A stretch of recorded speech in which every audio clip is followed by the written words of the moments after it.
A very good morning all of you. स्वागत है आप सभी का आपके अपने YouTube platform real magic centre पे। आज हम लोग क्लास 8 के मैथ विषय के चैप्टर चैप्टर 9 को देखने वाले हैं। हम लोगों ने चैप्टर 9 में एक्सरसाइज 1.2 को देख लिया था। आज हम लोग एक्सरसाइज 9.2 को देखेंगे। इस एक्सरसाइज में हम अलजेब्रिक एक्सप्रेशन को देखते हैं, बीजीय व्यंजक को देखते हैं। प्रिय विद्यार्थियों, अगर आप इस यूट्यूब प्लेटफॉर्म पे नए हैं तो आपको बता दें कि हम इस YouTube प्लेटफॉर्म पे कक्षा 6 से लेकर के 12th तक के NCERT के सभी विषयों का समाधान देखते हैं। प्रिय विद्यार्थियों, हम केवल समाधान ही नहीं देखते हैं बल्कि प्रत्येक चैप्टर का कॉन्सेप्ट भी देखते हैं। फिर कॉन्सेप्ट को अच्छी तरीके से समझ जाने के बाद फिर हम उसके क्वेश्चन आंसर सेक्शन पे जाते हैं और एक एक प्रश्नों का हल कराते हैं और आपको समझाते हैं। तो चलिए ज्यादा देरी ना करते हुए हम शुरू करते हैं एक्सरसाइज 9.2 को। 9.2 में आपको इस तरह से कुछ प्रश्न मिलेंगे और इन प्रश्नों को आपको हल करना पड़ेगा। प्रिय विद्यार्थियों, किसी भी प्रश्न को हल करने से पहले हमें उस प्रश्न की प्रकृति को समझकर हमें उसके पीछे की जानकारी को समझना पड़ता है। जैसे यहाँ पे गुना है और माइनस का चिन्ह दोनों तरफ लगा हुआ है, यहाँ एक्स स्क्वायर है, यहाँ पे एक्स है, तो ये कैसे गुना होगा इसके बारे में हम पहले समझेंगे, तभी हम आगे बढ़ेंगे और इस प्रश्न को बना पाएंगे। तो प्रिय विद्यार्थियों, आइए समझते हैं इस चैप्टर के पीछे की क्या क्या रणनीति होगी हमारा, ताकि हम इस प्रश्न को बना सके। समझते हैं इसमें सर्वप्रथम हम लोग समझेंगे बीजीय व्यंजक के घात। घात का अंग्रेजी क्या होता है? पावर। पावर, ठीक है ना। जैसे 2 के पावर 2 मतलब इसका घात कितना है? 2 है, ये पावर है, ठीक है। तो आइए समझते हैं। यदि हम एक समीकरण लेते हैं, एक बीजीय व्यंजक लेते हैं 2x square plus 9x minus 7, ठीक है, ये हमारा एक बीजीय व्यंजक है। तो सर्वप्रथम हम जानेंगे कि पिछली कक्षा में हम लोगों ने पढ़ा था कि इस व्यंजक में चर क्या है। अगर हम आपसे पूछे कि इस बीजीय व्यंजक में चर कौन सा है, तो आप कहेंगे कि सर इसमें x क्या है? चर है, ठीक है। अगर हम पूछे कि इस बीजीय व्यंजक में पद कौन कौन सा है, पदों को लिखे, तो आप लिखेंगे यहाँ पे 2x square comma 9x comma minus 7, ये क्या है? इसका पद है, ठीक है। अगर हम ये पूछ दिए आपसे कि इसमें कितने पद हैं, तो आपने देखा 1 2 3, इसमें कितना पद है? 3 पद है। अगर हम कहें कि सभी पदों का घात बताइए, ठीक है, सभी पदों का क्या बताइए? घात बताइए। घात कहने का मतलब क्या है कि उसका पावर बताइए। तो यहाँ हमारा पद क्या है? 2x स्क्वायर है, तो इसका घात कितना है? यहाँ x की पावर 2 है, तो इसका घात 2 हो गया। यहाँ पे 9x है, इसके पावर कितना है? 1 है, अगर कुछ नहीं रहता है तो 1 रहता है, ये हो गया। यहाँ पे तो चर है ही नहीं, तो क्या इसमें घात होगा? क्या नहीं होगा, तो इसका घात 0 होगा। प्रिय विद्यार्थियों, घात कब किसका निकलता है? चर राशि का निकलता है। और चर राशि कौन है? एक्स वाई जेड या ABCD, यही चर होता है। अगर इस चर पे कोई पावर हो तो उसी के पावर को हम लोग क्या कहते हैं? उस चर का घात कहते हैं, ठीक है। यहां तक आप समझ चुके होंगे। तो हम अगर घात का डिफिनेशन लिखे कि घात किसे कहेंगे, तो हम ये लिख सकते हैं क्या कि बीजीय व्यंजक में स्थित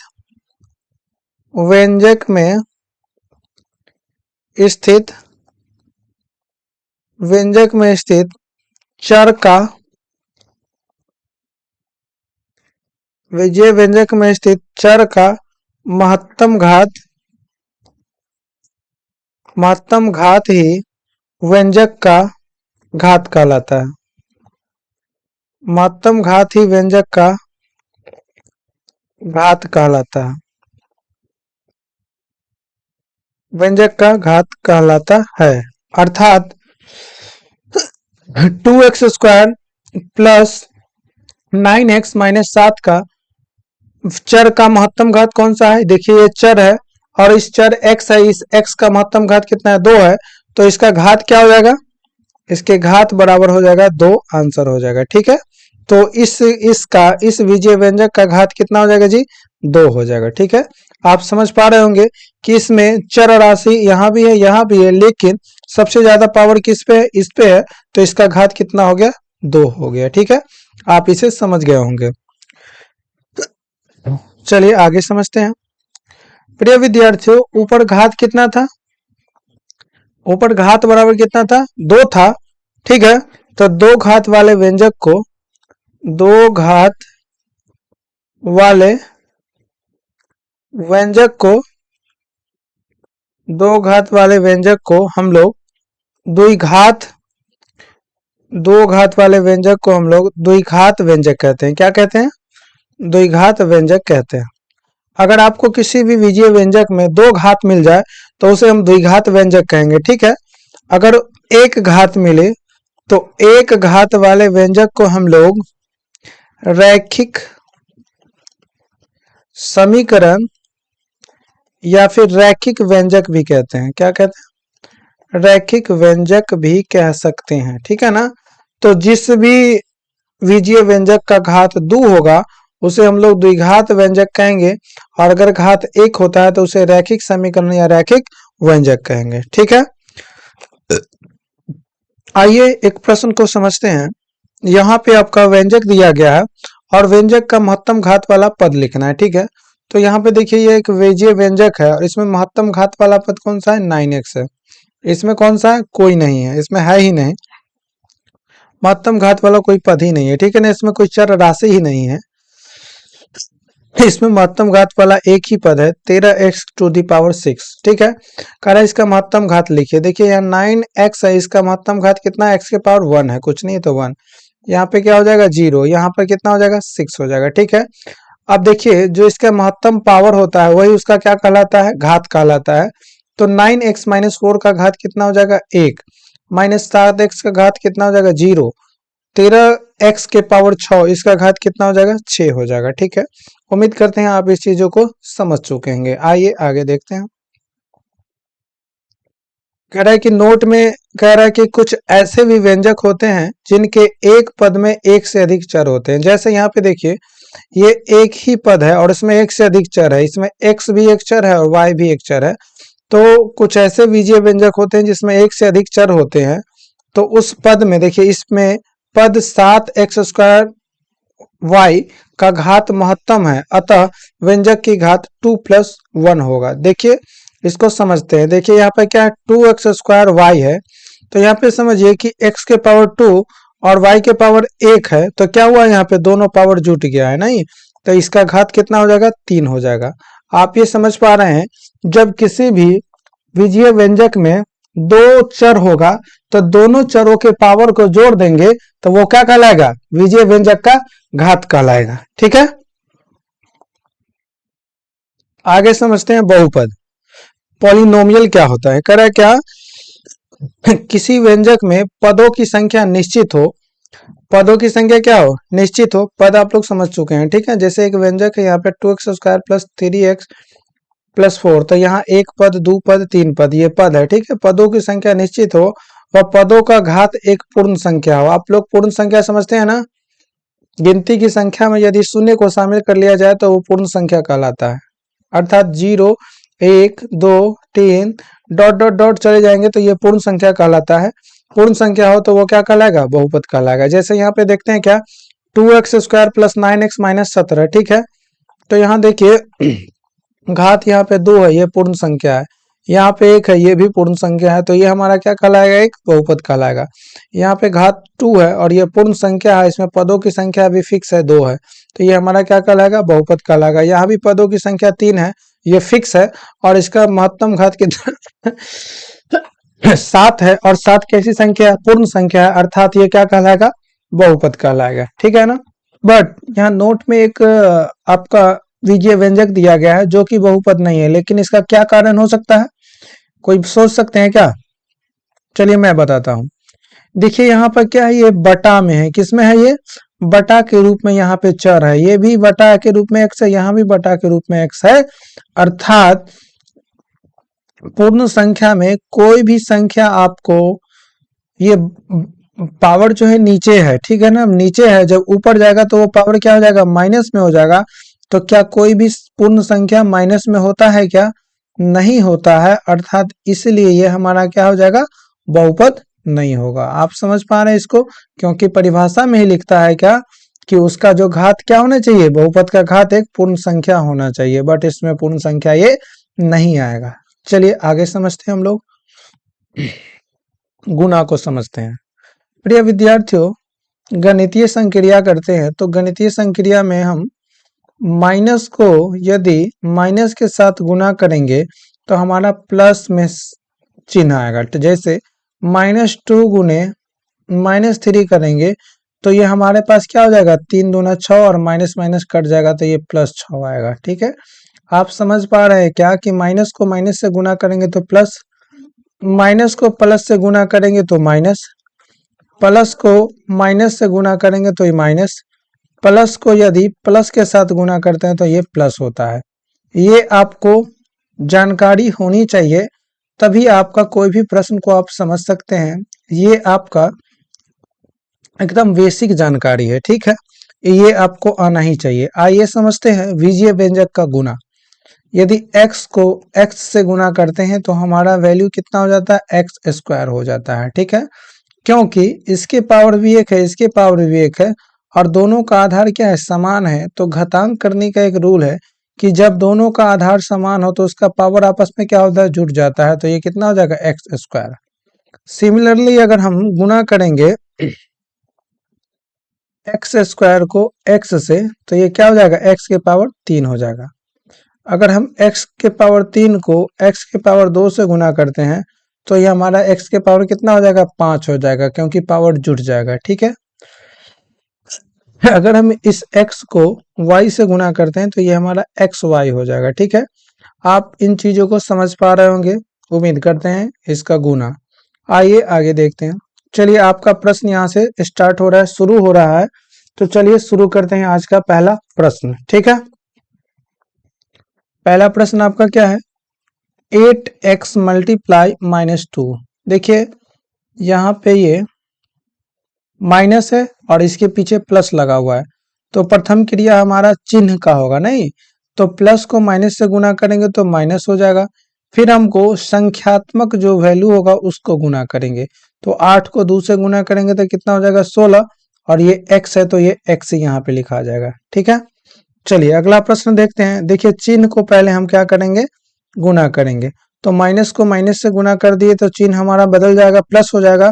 फिर संख्यात्मक मान, 3 को 3 से गुणा करेंगे 9, फिर चर वाले मान को गुणा करेंगे। देखिए x को जब हम x² के साथ गुणा करेंगे तो कितना हो जाएगा, x³ हो जाएगा। तो यहाँ पे x³ और ये y का यहाँ पे मान नहीं है इसमें, तो y ज्यों का त्यों रह जाएगा। तो ये हो जाएगा 9x³y, यही इसका क्या हो जाएगा, आंसर हो जाएगा। ठीक है, आइए अगले प्रश्न को समझते हैं। सी नंबर, 6mn गुने 7np। ठीक है, तो 6 गुने 7 कर देंगे तो 7 गुने 6 कितना हो जाएगा, 42।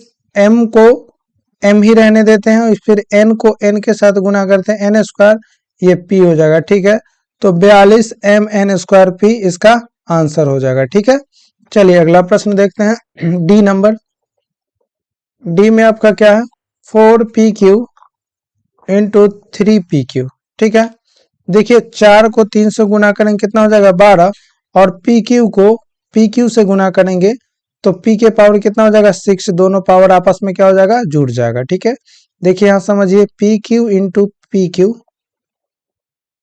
ठीक है, तो ये p के पावर 3 + 3 यानी कि p के पावर 6 हो जाएगा। ठीक है, चलिए अगला प्रश्न को समझते हैं, डी नंबर। और सॉरी, डी तो देख लिए, अब ई को देखते हैं। x² इंटू XYZ, ये है, ठीक है ना। अब हम इस x² को जब x से गुणा करेंगे तो क्या हो जाएगा, x³, y को y से गुणा करेंगे y², और ये z ज्यों का त्यों रह जाएगा। ठीक है, आप यहाँ समझ रहे हैं क्या, कि सजातियों को x वाले को x वाले के साथ गुणा, y वाले को y वाले के साथ गुणा करते हैं। ठीक है, आइए f नंबर प्रश्न को देखते हैं। 2.5x इंटू 4x, ठीक है। देखिए जब इसको 2.45 को इससे जब गुना करेंगे तो ये कितना हो जाएगा। देखिए आपके पास 2.5 रुपया था और उसको 4 बार गुना कर दीजिएगा तो आपको पास कितना हो जाएगा 10, और x को x से गुना करेंगे तो ये कितना हो जाएगा एक्स स्क्वायर हो जाएगा, यानी कि 10x² आपका आंसर हो जाएगा इसका, ठीक है। चलिए अगले प्रश्न को देखते हैं। अगला प्रश्न आपका हो जाएगा कौन सा, जी नंबर, नहीं जी में क्या करना है 2.5x इंटू 2.5y, ठीक है ना। अब इसको गुना कर देते हैं 2.5 इंटू 2.5, 25 को जब 25 से गुना करते हैं तो क्या होता है जी आपका आंसर 625 आ जाता है, नहीं। देखिए यहाँ दशमलव से एक अंक पहले, यहाँ भी मतलब अंक से एक अंक पहले दशमलव है, यहाँ भी एक अंक पहले दशमलव है, तो जब इसको गुना करेंगे तो यहाँ यहाँ 2 अंक पहले यहाँ पे दशमलव हमको आ जाएगा, ठीक है। और x को y से गुना करेंगे तो ये xy हो जाएगा। समझ पा रहे हैं इसको। अब 2.5 इंटू 2.5 जब करेंगे, इसको मान लेते हैं अगर हम उड़ा दिए तो नीचे में 10, यहाँ भी 10, 25 को 25 से गुना किए 625, और 10 गुने 10 100, अर्थात 6.25 आपका आंसर आ रहा है, ठीक है। चलिए अगला प्रश्न को देखते हैं। 1/2 x इंटू 1/2 y है, नहीं तो गुना करते हैं 1/2 गुने 1/2 और x गुने y, तो 1/2 को 1/2 से गुना करेंगे 1/4, और x को y से गुना करेंगे xy, यही आपका आंसर हो जाएगा। चलिए अगले प्रश्न को देखते हैं। 1/2 फिर मल्टीप्लाई कर देंगे 2 को, फिर xy इंटू xy, ठीक है। ये 2 से 2 कट जाएगा, xy को xy से गुना करना है, नहीं xy इंटू xy। देखिए इस x को x से गुना करेंगे x स्क्वायर, y को y से गुना करेंगे y स्क्वायर, यही आंसर हो जाएगा। अगला प्रश्न क्या है, 2x into 2x² into 2x के पावर 3। देखिए 2 गुने 2 गुने 2 गुने x स्क्वायर गुने x के पावर 3, यही है। 2 को 2 से गुना करेंगे 4, 4 को 2 से गुना करेंगे 8। अब देखिए x है, यहाँ x के पावर 1 है। अब जानते हैं कि जब आधार समान हो, देखिए यहाँ भी x यहाँ भी x, तो उसके पावर क्या होता है, गुना में जुड़ जाता है। तो 1 का 2 3 और 3 6, यानी 8x के पावर 6 इसका आंसर हो जाएगा, ठीक है। अगले प्रश्न को देखते हैं। यहाँ पे ये कह रहा है -3x² y into -6 into 7x²। प्रिय विद्यार्थियों सबसे पहले हम चिन्ह का गुना करेंगे, माइनस गुने माइनस क्या हो जाएगा प्लस।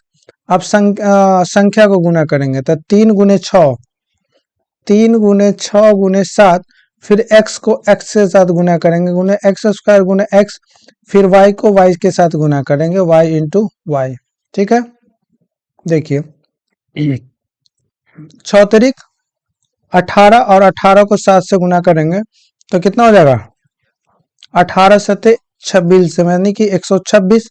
फिर x² को x से गुना करेंगे x3, फिर y को y से गुना करेंगे तो ये y² हो जाएगा, नहीं तो 126 x3 y², यही आपका आंसर हो जाएगा।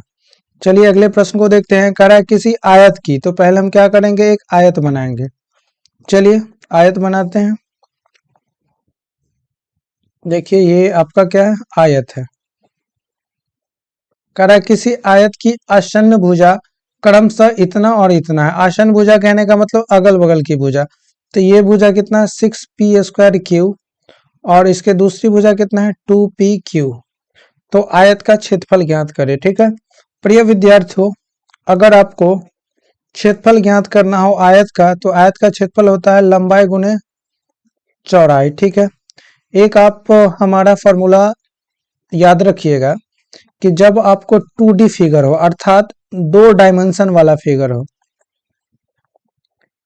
2 डायमेंशन कहने का मतलब यह है कि उसमें 2 भुजा हो, एक लंबाई हो और दूसरा चौड़ाई हो, और उसका क्षेत्रफल निकालना हो, आकृति कोई भी हो, तो क्या हो जाता है उसका क्षेत्रफल, उनकी भुजाओं को गुना कर देंगे आपस में, क्षेत्रफल निकल जाएगा लंबाई गुने चौड़ाई, ठीक है।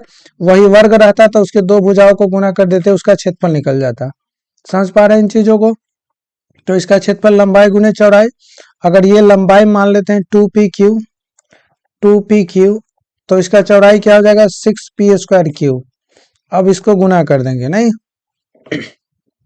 तो करते हैं 2 गुने 6 p गुने p² और क्यू गुने क्यू स्क्वायर, ठीक है।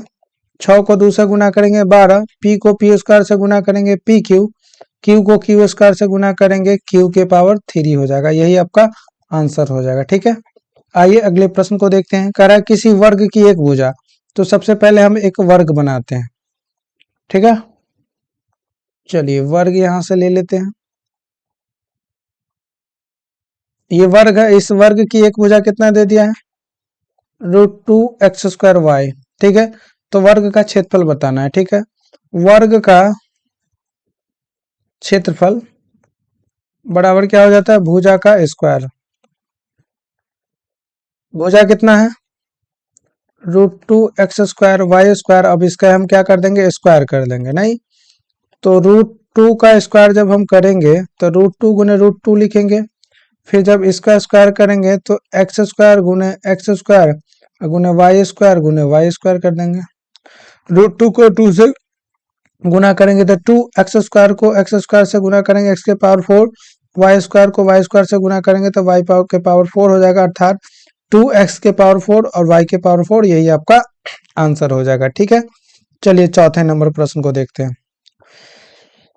कह रहा है किसी त्रिभुज का आधार इतना है, तो सबसे पहले हम एक त्रिभुज बनाएंगे,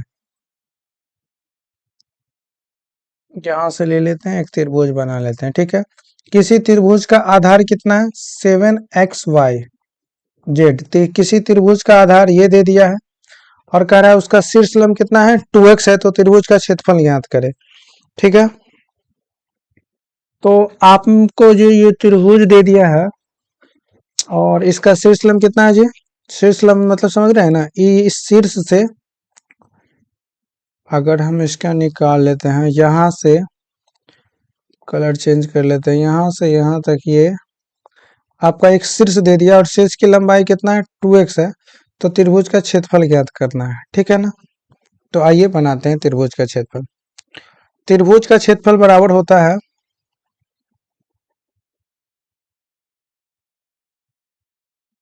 त्रिभुज का क्षेत्रफल 1/2 आधार गुने ऊंचाई होता है त्रिभुज का क्षेत्रफल। 1/2 आधार गुने ऊंचाई क्या होता है, त्रिभुज का क्षेत्रफल।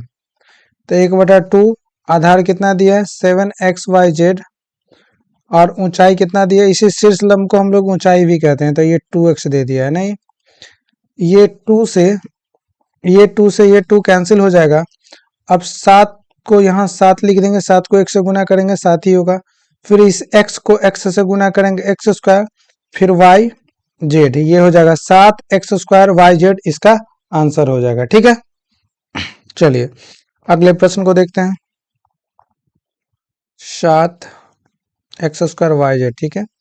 कह रहा है समबाहु त्रिभुज का क्षेत्रफल ज्ञात कीजिए यदि उसकी भुजा इतनी है। अब देखिए हमको समबाहु त्रिभुज बनाना होगा, तो समबाहु त्रिभुज आप जानते हैं कि उसका सभी भुजा क्या हो जाएगा, बराबर हो जाएगा। ये हमारा क्या है, एक समबाहु त्रिभुज है जिसकी भुजा कितना है, ये 3x², ये भी कितना हो जाएगा 3x², ये भी हो जाएगा कितना 3x², ठीक है। आप पिछले वाले प्रश्न को इस तरह से भी एक त्रिभुज बना सकते थे, समकोण त्रिभुज, फिर इससे भी निकल जाता है। हालांकि दुनिया का कोई भी त्रिभुज हो, अगर उसका क्षेत्रफल निकालना हो तो 1/2 आधार गुने ऊंचाई से आपका इसका क्षेत्रफल निकाल सकते हैं, इसमें कोई प्रॉब्लम नहीं आने वाला है, ठीक है ना, निकल जाएगा। यहाँ क्या कह रहा है कि समबाहु त्रिभुज का क्षेत्रफल ज्ञात कीजिए यदि उसकी भुजा इतना दे दिया है। आप जानते हैं कि समबाहु त्रिभुज का क्षेत्रफल बराबर होता है एक फॉर्मूला, समबाहु त्रिभुज का क्षेत्रफल बराबर होता है √3/4 इंटू भुजा स्क्वायर। √3/4, भुजा का मान कितना दे दिया है 3x², तो इसका स्क्वायर कर देंगे। √3/4, 3 का स्क्वायर कितना हो जाएगा 9, और x का स्क्वायर x के पावर 4 हो जाएगा, नहीं तो ये हमारे पास 9√3x⁴ और बट्टे में ये 4 हो जाएगा, यही आपका आंसर हो जाएगा, ठीक है। प्रिय विद्यार्थियों, हमने ऊपर क्या कहा था कि दुनिया का कोई भी त्रिभुज है उसका क्षेत्रफल आप लोग 1/2 आधार गुने ऊंचाई से निकाल सकते हैं, तो आप बिल्कुल निकाल सकते हैं, ठीक है ना। यहां से आपको इसमें क्या करना पड़ेगा, इसका हाइट निकालना पड़ेगा, ठीक है। तो हाइट कैसे निकलेगा, देखिए यहां से यहां तक टोटल लंबाई कितना है जी, 3x² है। तो यहाँ से यहाँ तक ये आधा हो जाएगा, यहाँ से यहाँ तक की लंबाई। तो यहाँ से यहाँ तक लंबाई ये कितना हो जाएगा, यहाँ से यहाँ तक की ये जो लंबाई है, ये लंबाई आपका कितना हो जाएगा जी, 3x² बटा में 2 हो जाएगा ये। तो यहाँ से आप इसका हाइट निकाल सकते हैं, ठीक है। आप जानते हैं कर्ण स्क्वायर बराबर क्या होता है, लंब स्क्वायर प्लस आधार स्क्वायर हो जाता है। तो उससे उस फॉर्मूला का यूज करके यहाँ से आप इसका हाइट निकाल सकते हैं। जब ये हाइट निकल जाएगा तो फिर इस फॉर्मूला पे रख के हम इसका मान निकाल सकते हैं, आसानी से आंसर आ जाएगा। बट ये आपको पढ़ना है किसमें है, 9th में। तो इसको 9th में देखेंगे, वैसे आप निकाल सकते हैं। अगर नहीं निकलता है तो आप कमेंट करेंगे, आपको इस फिर हम निकाल के बता देंगे, वैसे निकल ही जाएगा। कर उस घन का आयतन क्या होगा जिसका कोण इतना दे दिया है। तो देखते हैं इसमें घन का फोटो निकाल करके है कि नहीं, ठीक है। घन 3D फिगर है, इसमें देखते हैं नेट कनेक्ट है या नहीं है। घन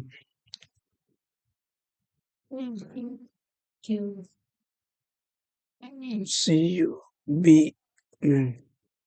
क्यूब, देखते हैं कि घन इसमें लोड है या नहीं, ठीक है। तो इसमें से हम क्या करते हैं, एक घन ले लेते हैं।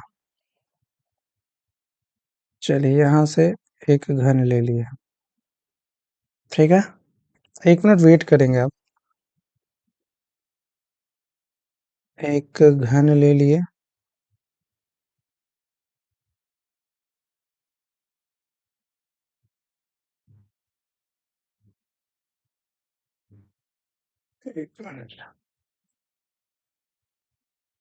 एक घन ले लेते हैं, ठीक है।